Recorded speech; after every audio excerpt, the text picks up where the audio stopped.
that there's a transcendent ethic. And I do believe that it touches on the metaphysical. I believe people experience that because people are perfectly capable of having unutterably profound religious experiences. And the naturalistic materialists don't know what the hell to do with that. They have no idea what to do with that fact. Say, well, it's delusional. It's like, well, hang on a sec.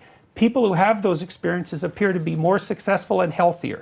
It's like, so exactly in what manner is that delusional? And if you induce it in the lab with psilocybin, for example, among people who are dying of cancer, their fear of death goes away. It's like, you're going to just lay that out there as delusional, or they'll quit smoking. 85% success rate with one mystical experience on psilocybin produces 85% cessation rate in smoking. Yeah. It's completely, and with MDMA, ecstasy, the 3 treatments with MDMA, that's what the current research indicates, produces a 72% cure rate for intractable post-traumatic stress disorder. It's like, those are miracle cures, and they have to be accompanied by the mystical experience. No one knows how to account for that.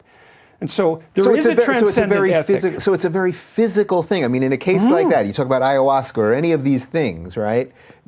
You're eating something, you're ingesting something, smoking it, whatever it is.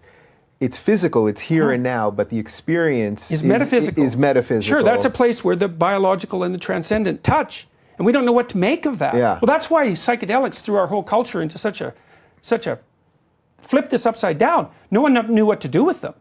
You know, I mean, the Indians regarded psilocybin as food of the gods for a reason. And when people have encountered psychedelic substances throughout human history, that's always how they've been characterized. That's right, food of the gods. It's like, beware of them.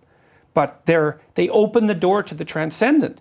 And, well, I think the evidence that they are doing something, that psychedelic substances are doing something that we seriously don't understand at all, not a bit, is overwhelming. Rick Strassman wrote a book on his experiences giving DMT to a whole bunch of people down he was in Austin, I think. And Strassman's a pretty straight scientist. You know, he was interested in measuring psychophysiological responses to the drugs. Well, he'd give people DMT and they all came back with the same story. I was blasted out of my consciousness.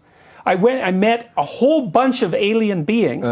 They were really surprised I was there, and then I came back, and it was the most real thing that's ever happened to me. And Strassman would say, well, you know, you had a Jungian archetypal experience, or it was a dream, and they'd say, you don't understand. And he got so distraught because of these continual reports that he had to stop doing the research. And like, I'm not making a claim for anything metaphysical here, but I'm definitely pointing out that there are undeniable realms of human experience that involve religious experience and a sense of the infinite transcendent that look like they're healthy and that you cannot deny.